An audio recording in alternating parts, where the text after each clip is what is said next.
Hello दोस्तों, नमस्कार। एक बार फिर से आपके अपने YouTube चैनल पर बहुत बहुत स्वागत है। हम बात कर रहे हैं गुर्जर प्रतिहार वंश की, यानी गुर्जर प्रतिहार वंश में हमने पिछली क्लास के अंदर दो शासकों के बारे में चर्चा कर ली है। तीसरा जो शासक है वो है हमारा नागवट प्रथम, यानी जिन्होंने भी पिछला वीडियो नहीं देखा है वो ज़रूर देख लें।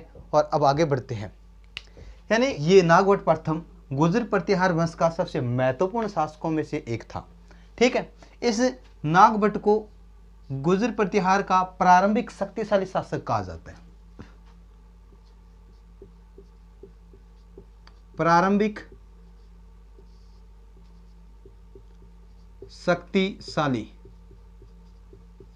शक्तिशाली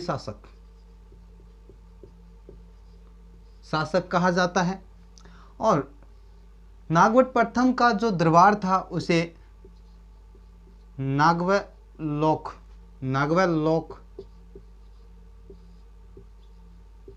दरबार कहा जाता है। ठीक है, यानी एक ग्वालियर अभिलेख के अंदर बताया जाता है, ग्वालियर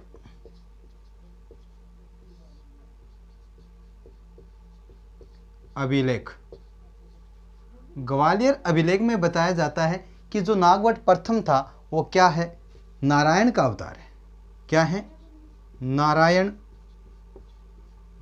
का अवतार।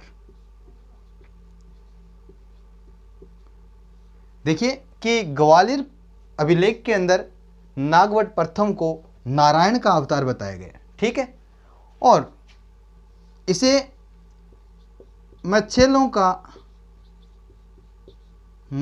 का नाशक भी कहा जाता है। मच्छेलों का क्या कहा जाता है? नाशक भी कहा जाता है। किसको? नागवट प्रथम को। इस नागवट प्रथम को मच्छेलों का नाशक भी कहा जाता है। इस नागवट प्रथम ने क्या कर दिया था? मंडोर पहले गुर्जर प्रतिहार वंश की राजधानी हुआ करती थी, उसे बदलकर राजधानी किसको बना दिया? मेड़ता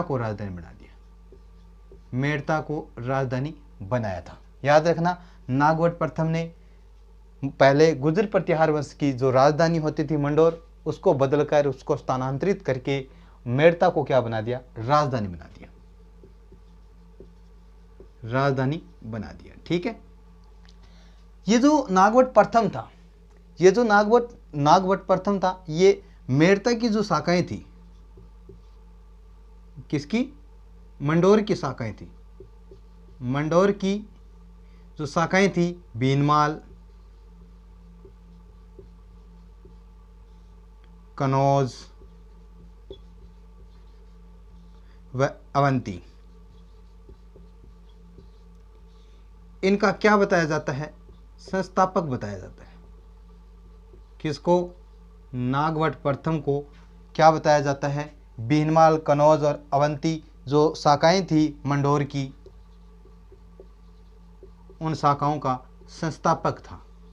ठीक है, कौन? नागवट प्रथम। यह था नागवट प्रथम। ठीक है, ये नागवट प्रथम की कुछ बातें, महत्वपूर्ण बातें हैं। आपसे प्रश्न पूछेगा, इनमें से ही पूछेगा। अगला जो शासक आता है वो है वत्स्यराज। 4 नंबर जो शासक कौन सा है? वत्स्यराज।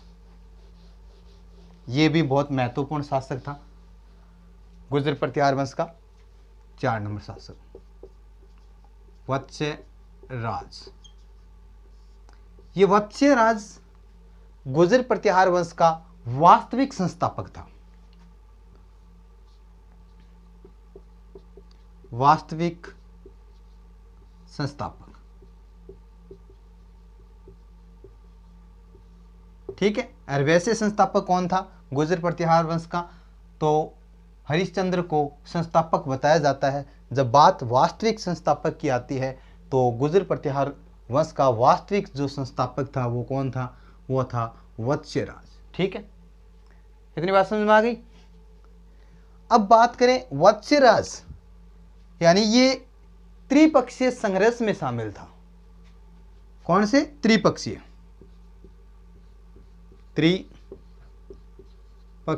संघर्ष।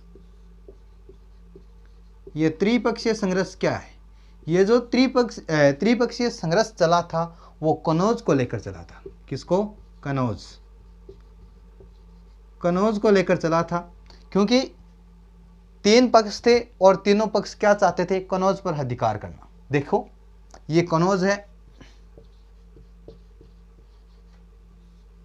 इधर गुर्जर प्रतिहार वंश का, गुर्जर प्रतिहार वंश का शासक था कौन? वत्स्यराज, वत्स्यराज। और इधर पाल वंश,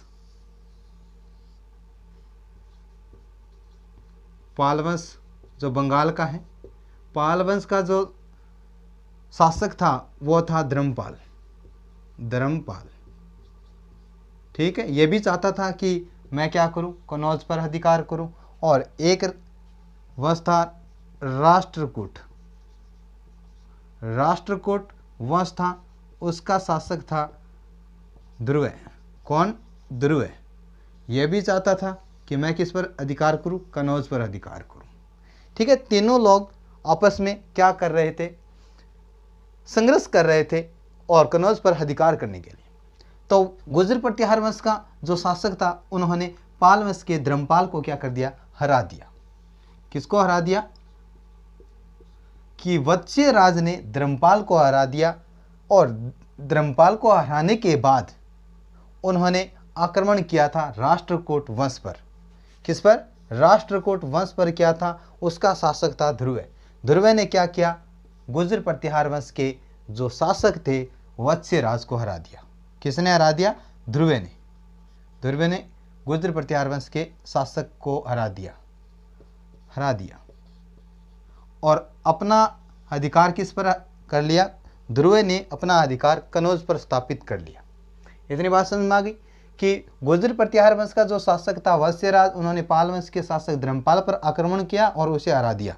और राष्ट्रकूट का जो वंश का जो शासक था ध्रुव, उन्होंने गुर्जर प्रतिहार वंश के शासक यानी वत्स्यराज को हराया और कनौज पर क्या कर लिया? अधिकार कर लिया और इसे ध्रुव ने अपनी राजधानी बना लिया। ठीक है, इतनी बात समझ में आ गई। अब बात करते हैं त्रिपक्षीय संघर्ष। ये जो संघर्ष था ये 8वीं सदी का संघर्ष है, 8वीं सदी का संघर्ष, 8वीं सदी का संघर्ष था। ठीक है, और इस संघर्ष को 150, ये जो संघर्ष था 150 वर्षों तक चला, 150 वर्षों तक चला। ठीक है, बात समझ में आई? एक बार देख लो और नोट कर रहे हो तो नोट कर लेना। अब हमारा अगला जो शासक आता है कि नागभट्ट द्वितीय। कौन सा आता है? 5 नंबर जो शासक है वो है नागभट्ट द्वितीय।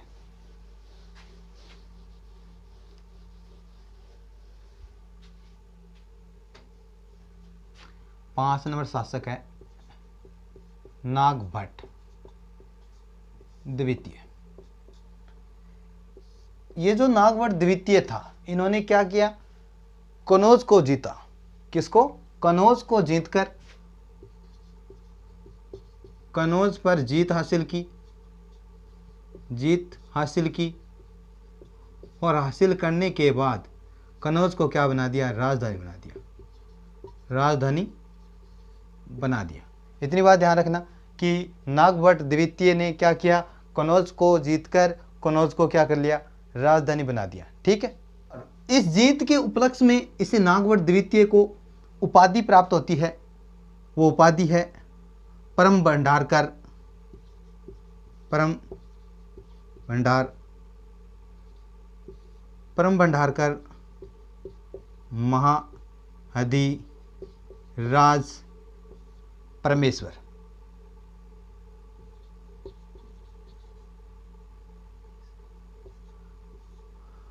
परम भंडारकर महाधिराज परमेश्वर की क्या करता है? उपाधि धारण करता है,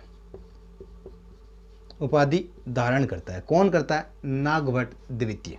ठीक है, ये उनकी कुछ महत्वपूर्ण जानकारी थी। अगला जो शासक आता है वो है 6 नंबर शासक है मिहिर भोज। बहुत महत्वपूर्ण शासक है, इनमें से आपसे प्रश्न पूछा जा सकता है। मिहिर भोज, मिहिर भोज को सूर्य का प्रतीक बताया गया है। किसका प्रतीक? सूर्य का का प्रतीक, सूर्य का प्रतीक बताया जाता है। इसके पापा का नाम रामभद्र। कौन था? इसके यानी महिर भोज के पिताजी का नाम, हम पापा के नाम की बात करें, उसके पापा का नाम था रामभद्र। कौन था? रामभद्र। इसके समय, मीर भोज के समय एक अरब यात्री आया था। अरब यात्री आया था जिसका नाम था सुलेमान। इस सुलेमान ने क्या किया था? इन्होंने कहा था कि जो महिर भोज शासक है गुर्जर प्रतिहार वंश का, वह भारत का सबसे शक्तिशाली शासक है। क्या है? भारत का सबसे शक्तिशाली शासक बताया। किसको बताया? महिर भोज को। किसने? सुलेमान कौन था? अरब यात्री था जो महिर भोज के समय आया था भारत के अंदर, और उन्होंने कहा था, सुलेमान ने कहा था कि भारत का जो सबसे शक्तिशाली शासक है वो कौन है? महिर भोज। ठीक है। सुलेमान इस्लाम को क्या मानता था? शत्रु मानता था। किसको मानता था? इस्लाम को शत्रु मानता था। ठीक है। यानी सुलेमान किसको मानता था? इस्लाम को अपना शत्रु मानता था। अब हम महिर भोज की कुछ उपाधियों के बारे में हम बात करें। उपाधियाँ, इसकी उपाधियाँ थी प्रभास। ये जो उपाधि है प्रभास के बारे में, ये दौलत बाग अभिलेख से पता चलता है। दौलत बाग अभिलेख में हमें पता चलता है कि महिर भोज की जो उपाधि थी वो क्या थी? प्रभास। और चक्रवर्ती और मालवा पाटन आदि उनकी उपाधियां थी। महिर भोज की उपाधियों की हम बात करें, प्रभास, चक्रवर्ती, मालवा पाटन। जो प्रभास उपाधि है वो दौलत बाग अभिलेख में हमें पता चलता है। ये था महिर भोज, यानी गुर्जर प्रतिहार वंश का अगला जो शासक है वो है महेंद्रपाल प्रथम। 7 नंबर शासक रहेगा। 7 नंबर शासक कौन है? महेंद्रपाल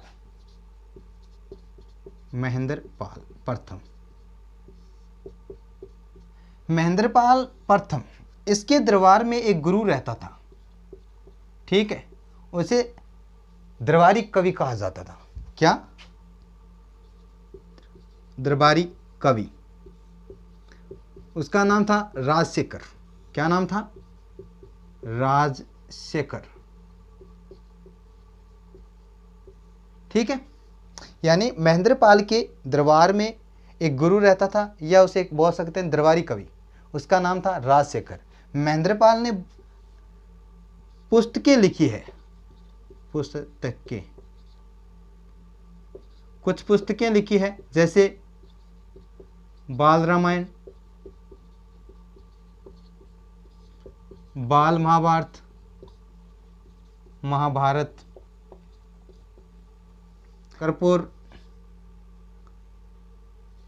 कर्पूर मंत्री,